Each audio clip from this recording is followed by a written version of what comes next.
Well, this is Earl's baby brother, Herman. Herman Grady Wilson. How you doing? Hey, hi, Herman, how you doing? The 1970s changed television forever, and at the center of it all was Sanford and Son. With its hilarious banter and unforgettable characters, it became a national favorite almost overnight. But then, without warning, it was gone. Fans whispered about a scandalous scene, networks blamed falling ratings, and even cast feuds were rumored. So what really happened behind the scenes of this classic sitcom? Join us as we uncover the details behind the reasons why the show was taken off the air. A chance in the spotlight. When Sanford and Son first appeared on NBC in January 1972, nobody had any idea how big it would become. Inspired by the British show Steptoe and Son, the sitcom ran for 5 years before wrapping up in March 1977. Viewers across America quickly fell in love with the way they skillfully combined humor, lively arguments, and unforgettable characters. The comedy was clever, but the real power of the show was in the depth to which audiences felt connected to. At the center of it all was Fred G. Sanford, played by Redd Foxx. Fred was a grumpy and dramatic junk dealer with a sharp tongue. He had a way of turning every small problem into a big performance, often grabbing his chest and warning that the big one was coming. He was stubborn, lazy, and full of wild schemes to strike it rich, but that's exactly what made him so entertaining. His son Lamont, played by Demond Wilson, was the complete opposite. Lamont, sensible and patient, always carried most of the real work at the junkyard. He dreamed of walking away and building a life outside the piles of rusty furniture and old appliances. Yet no matter how often he threatened to leave, his love for his father always pulled him back. Their relationship gave the show its magic. Fred and Lamont argued constantly, trading insults like dummy. All right. Yeah, you got yourself a new man that you happy with, and I got myself a new job that I'm happy with. And old fool. They fought over money, chores, and Fred's crazy ideas, but beneath the noise was a deep bond. By the end of each episode, the anger melted into laughter, showing that family mattered more than anything. The show's theme song also became a classic. Quincy Jones created the Street Beater, a funky tune that didn't need to hit the music charts to become a legend. Its jazzy beats instantly set the mood and later popped up in other shows like Scrubs and The Simpsons. The moment those first notes played, you knew laughter was on the way. Interestingly, the show rarely looked like the one most people are familiar with today. NBC originally tested it with 2 Italian actors, Paul Sorvino and Barney Hughes, because the network doubted that a black-led comedy would succeed. The test failed, and the studio returned to the original idea. That choice gave television one of the most iconic duos ever. When the series ended, spin-offs tried to carry the magic forward. Sanford Arms came in 1977, and Whitman Mayo's character Grady even had his own short-lived show. Redd Foxx returned in 1980 with Sanford, but without Demond Wilson as Lamont, it didn't last. The original father and son team was simply too special to replace. Sanford and Son stood out because it was funny, loud, and honest. It showed a family that bickered non-stop but never broke apart. The junkyard may have been dusty, but it was filled with humor, warmth, and life. Fred and Lamont may have been the heart of every episode, but they weren't the only ones who kept fans laughing and coming back for more. Which other characters left their mark and became just as unforgettable? Faces of the junkyard. Every memorable show has characters beyond the leads, and in Sanford and Son, the supporting cast brought their own spark to the humor. Aunt Esther, Fred's sister-in-law, carried her Bible everywhere and never backed down from an argument. You're not the family. She and Fred clashed constantly. He called her names, and she swung her purse at him, but she cared for Lamont and even showed Fred kindness when he least expected it. Fred's friends, like Grady and Bubba, often joined in the chaos.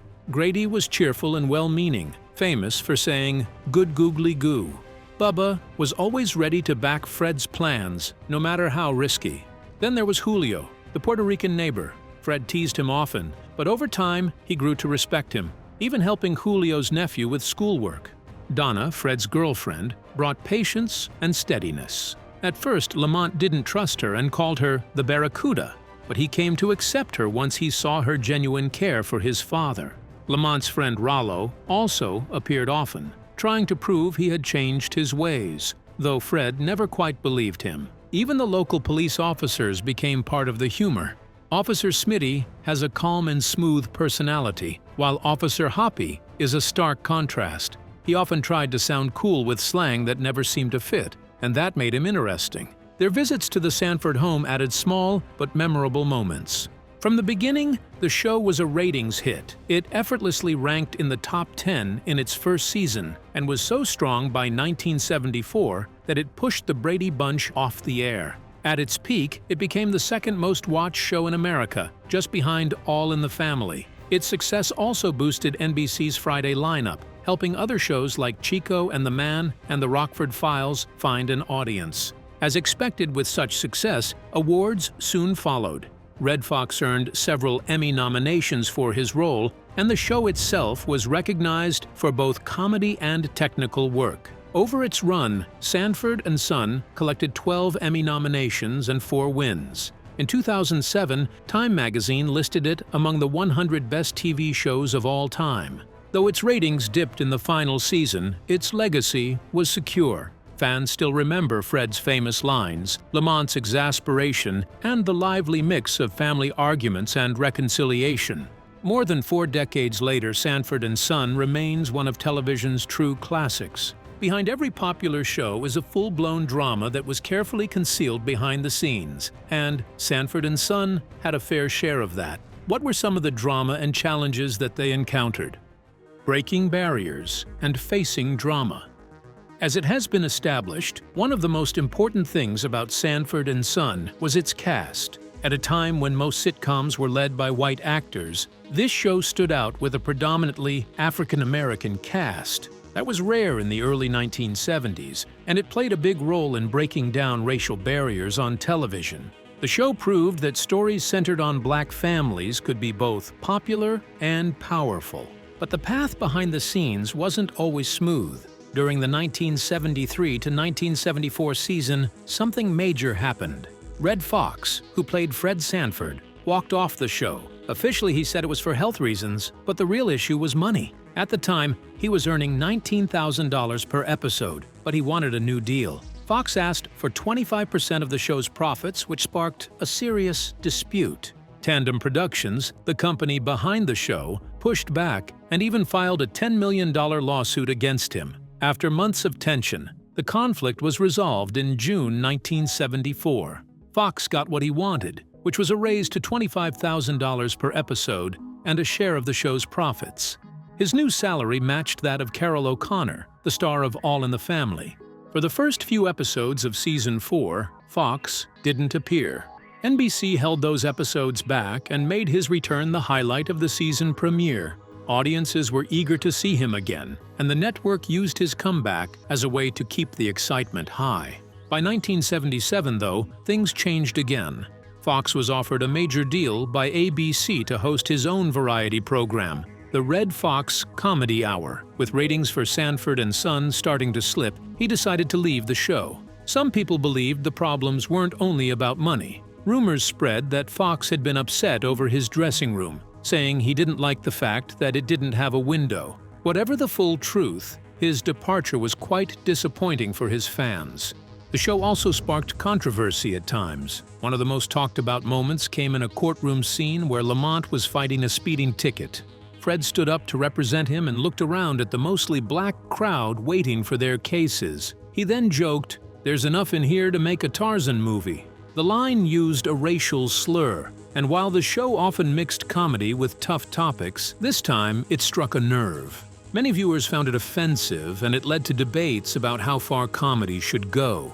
The set itself had its own stories. Fred's junk shop, meant to be in the Watts neighborhood, was actually filmed in North Hollywood, about 16 miles away. The same building even appeared in another show, Emergency, in 1973. While the set carried hidden stories of its own, nothing symbolized Sanford and Son quite like the objects inside it. Among them, one stood out above the rest, a rusty old pickup truck that somehow became a TV legend.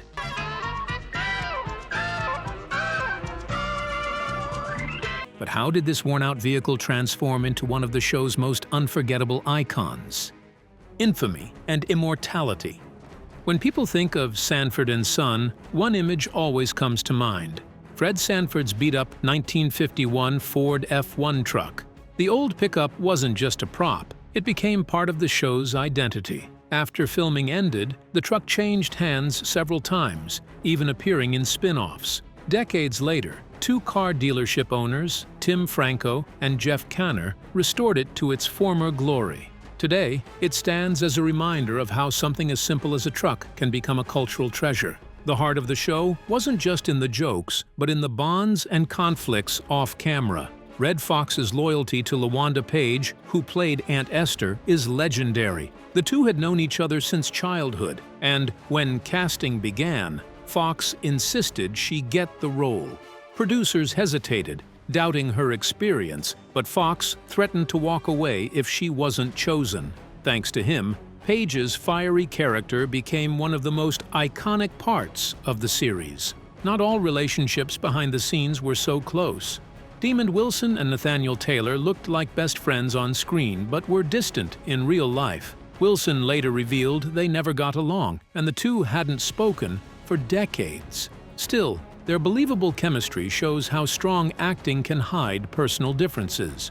Wilson himself once admitted he didn't expect the show to last, thinking it was just a stepping stone. Instead, it turned into the role of a lifetime. Fox also poured pieces of his personal world into the show. He adored the music of the Ink Spots and was so determined to feature their songs that he paid the licensing fees himself. His famous fake heart attacks came from a family memory.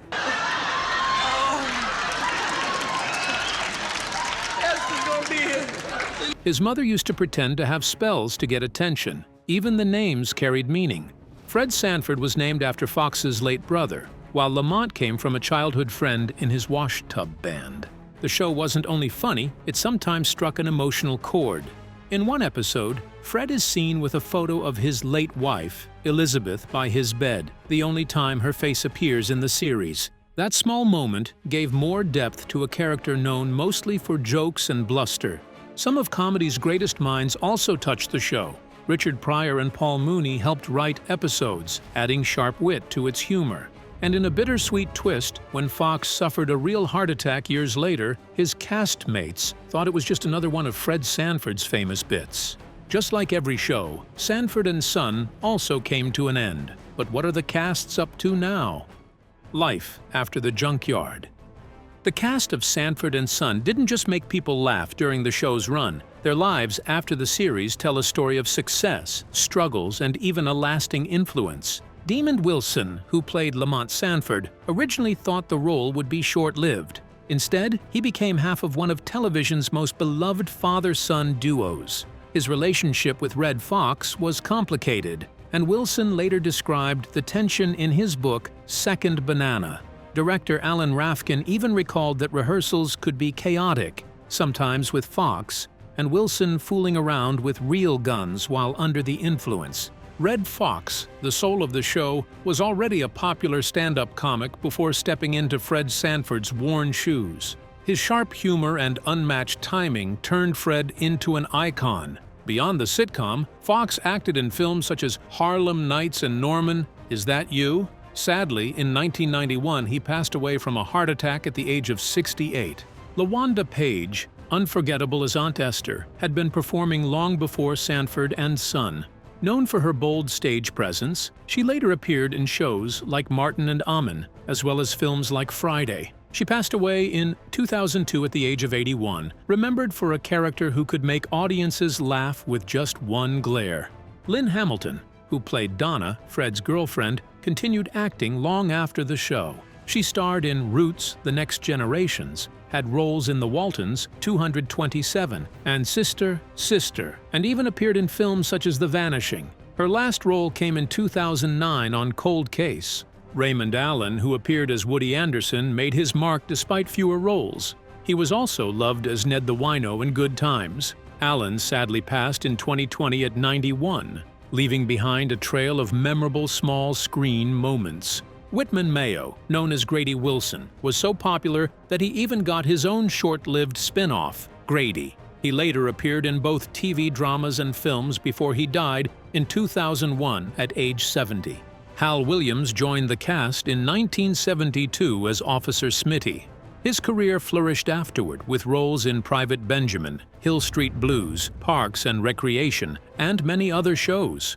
Don Bexley, who played Bubba, kept audiences entertained with his humor. After Sanford and Son, he appeared in series such as Cheers and The Royal Family and films like Sparkle. He passed away in 1997 at the age of 87. Together, these actors gave Sanford and Son its heart and humor. Their careers after the show may have taken different paths, but their work on the series will definitely never be forgotten. Who was your favorite character from this popular show, and why? Share your thoughts with us in the comments section. Remember to like, share, and subscribe for more. Also, click the next video showing on your screen. You will enjoy it.